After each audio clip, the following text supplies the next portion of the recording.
Saludos, hermanos. En esta semana tenemos la oportunidad de estudiar una nueva lección. Y la lección lleva como título Dios pelea por ustedes.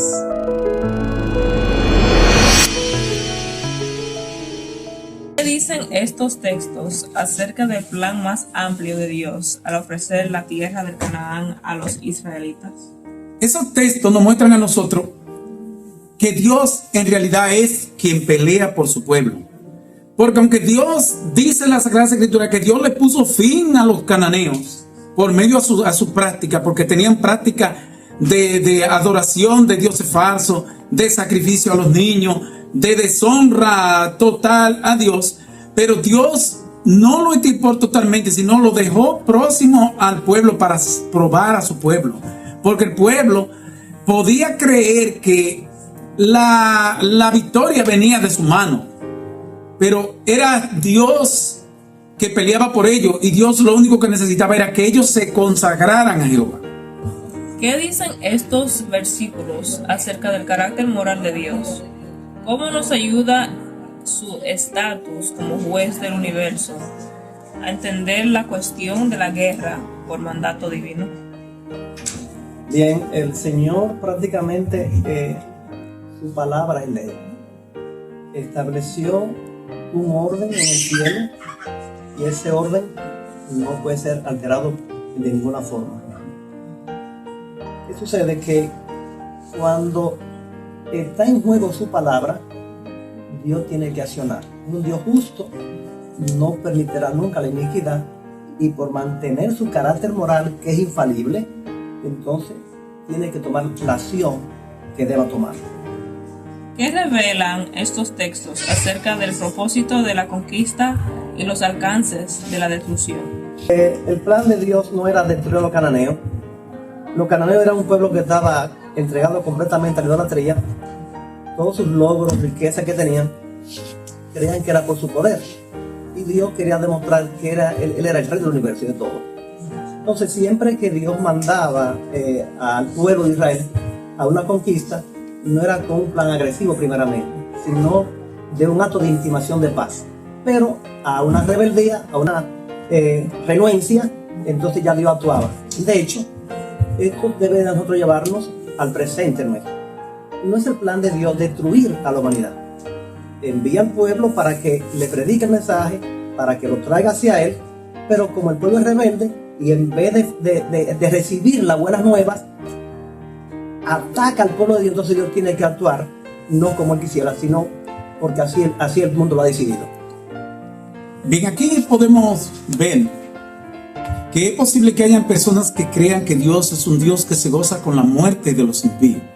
No, como pudimos ver el caso de Elías en el Monte Carmelo, y como hemos visto tantas escenas de muerte, Dios desea que el pecador se arrepienta, pero la historia muestra que los cananeos ya tenían como costumbre hacer cosas muy malas a los ojos de Dios y no se arrepentían. Pues Dios en realidad mantiene su peso en su palabra. Aquellas personas que no se arrepienten, pues el Señor permite que sus mismos actos los destruyan. ¿Cómo iluminan estos mandatos de Dios acerca de la guerra y de cómo debía proceder Israel con las naciones idólatras la orden divina de destruir completamente a algunos de esos pueblos? Bien, recordemos que el primer intento de destruir la ley de Dios inició en el cielo. Eso trajo allí entonces una gran batalla. Luego el conflicto se traslada a la tierra. Entonces Dios realmente nos ha dado, como dice la Escritura, nos presenta el camino del bien y del mal. Una libre elección. O sea, no es Dios quien determina realmente mi camino, sino, como dice la Escritura, lo que el hombre sembrara, eso cosechará. Entonces, nos da esa libertad porque no obra como un dictador, no de una manera obligatoria, sino nos da una libre elección, como así dice el mismo en el título de la lección, nos da una libre elección para que el hombre sea responsable de lo que haga. Lo primero que Dios hace es que nos concientiza a nosotros qué tenemos en nuestras manos. Tenemos la ley de Dios y debemos de aplicarla justamente.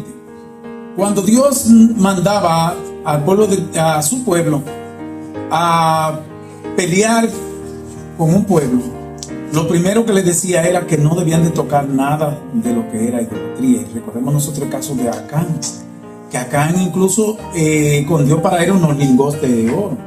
Y nosotros vemos la consecuencia que vino, de tal manera que él y su familia se perdieron.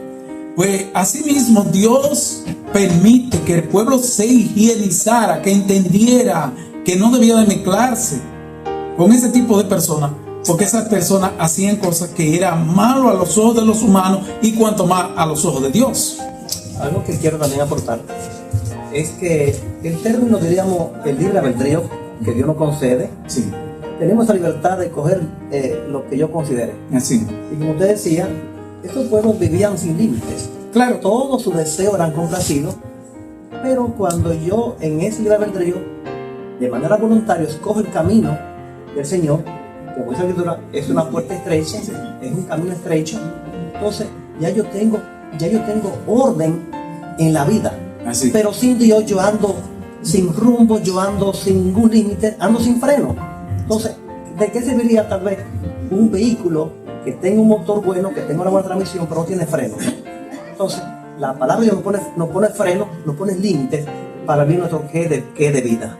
¿Cómo describen los siguientes textos el futuro que Dios había previsto para su pueblo? Bueno, nosotros tenemos de antemano lo que dice 2 de Crónicas 7:14.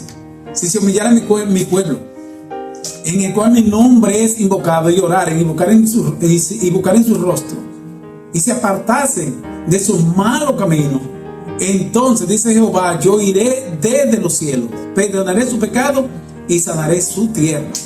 Dios desea todo el tiempo que los hombres entendamos que si vivimos o nos sucede cualquier cosa, nos sucede por la voluntad de Dios, y que a Él es quien debemos de darle gloria y honra, y que debemos de mantenernos descontaminados de tantas prácticas malignas que hay en este mundo. Bien, pareciera haber una contradicción en estos textos cuando lo aplicamos ya a una realidad. Porque, ¿cómo puede llamarse, como dice así la sierva de Dios, príncipe de paz, cuando realmente, cuando entramos en el Evangelio, que nos encontramos en un conflicto, Sí. y cuando en este mundo lo que hay es guerra, y dice él, yo no vine a traer paz a la tierra, sino espada. Entonces, esta paz que nos habla, primeramente nos habla de esa paz interna que nadie puede dar. Solamente el Señor puede dar esa paz interna. Así. Entonces, esa paz ya diríamos trascendental, ya sería después que se ponga fin al pecado, se destruye el enemigo, entonces sí ya no habrá ningún tipo de conflicto. Pero por el momento, aunque en el mundo, dice la Biblia, aunque el mundo tenga turbación, tendrán paz. Y la paz que nos da el Señor, dice que esto es, diríamos, innegociable. Sí. ¿Por qué? Dice en Proverbio, es mejor tener un bocado seco en paz que tener buena comida y en contienda. Abraham nos da un gran ejemplo cuando hubo conflicto entre los siervos de Lot y sus siervos. Le dijo, mira, no queremos que alguien tercado entre nosotros. Si tú coges la derecha, yo cojo la izquierda, y si tú coges la izquierda, yo cojo la derecha.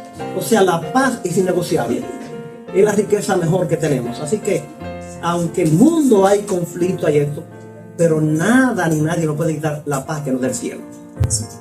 ¿Qué revelación ofrece esta historia acerca de los propósitos más profundos de Dios para su pueblo y la humanidad? Sí, nosotros tenemos un salmo que escribió nuestro salmista David, Salmo 1:1. Dice, bienaventurado el varón que no anduvo en consejo de mal, ni que en silla de escarnecedores se ha sentado, sino que en la ley de Jehová está su delicia, y en su ley medita de día y de noche. Será como árbol plantado junto a corriente de agua, que da su fruto en su tiempo y sus hojas no caen, y todo lo que hace prosperará. El pueblo de Dios tiene que entender que si nosotros vamos a ir al cielo donde verdaderamente hay orden, nosotros tenemos que comenzar desde aquí a obedecer el orden de Dios. Por eso Él mandó a sacar los cananeos, los heteos, los fereceos, los heveos, porque verdaderamente ellos honraban a dioses falsos y deshonraban al Dios creador del cielo y la tierra. Bien, hermano, ya cerrando con esta lección, Dios pelea por nosotros. Amén. Cada día tenemos una lucha. Desde que iniciamos el día ya tenemos una lucha interna, una lucha externa, y hasta aquí nos ha llevado Dios. Amén. O sea, esta leve batalla, como dijo Pablo, al final de sus días, he peleado la buena carrera, he peleado la batalla, por tanto me está guardada la corona eterna a mí y todo lo que aman su venida. O sea, muy pronto entraremos ya en la etapa final de este gran conflicto o esta última batalla. Y dice la palabra de Dios, no tenemos nada que temer al futuro, a menos que olvidemos cómo Dios nos ha guiado en el pasado. Así que si hemos sido fieles en lo poquito, también en lo mucho. De igual manera, si Dios nos ha sustentado en esta leve vida, mucho más estará en el gran conflicto final. Amén. Así que no tenemos nada por qué temer. Dios pelea y peleará por nosotros. Y queremos que todos los hermanos se unan a estudiar la lección, que es de mucho crecimiento para cada uno de nosotros. Hasta aquí la lección de hoy. Esperamos que les haya sido de gran provecho y estén atentos para la próxima que viene.